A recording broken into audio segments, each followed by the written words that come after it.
running the organization. But what I really like to talk about at this point is, I think a lot of you, at least at your age, I always wanted to know, how did they get there?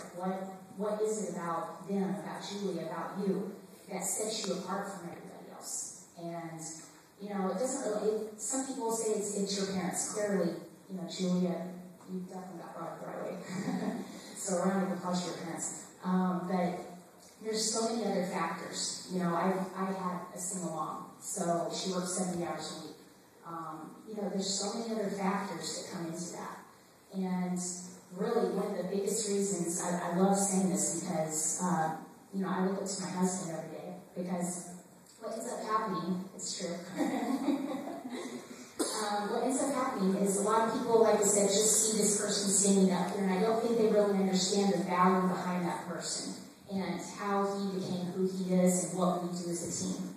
And one of my favorite stories to tell about Cole is actually when I went back to San Diego to your house, and there was like a small divot in the garage door, and we were just talking about his family and friends, and you know, I was like, what is that little hole up there? And he's like, oh, that's where I throw the tennis ball at, or baseball every day. And I'm like, you know, what do you mean? And he's like, you know, every day I go out there 4 hours every single day, and he hits this tiny, tiny spot on the garage every single day, 4 hours a day. And that's what it took just to get drafted. That's only 1% of the entire population in the entire world, just to get drafted. Only 0.01% of those people ever make it to major leagues. So what I always like to tell, especially kids your age, is what is it inside of you that will set you apart from everybody else? Julie is doing it right now. And, you know, my husband's done it. He's still doing it.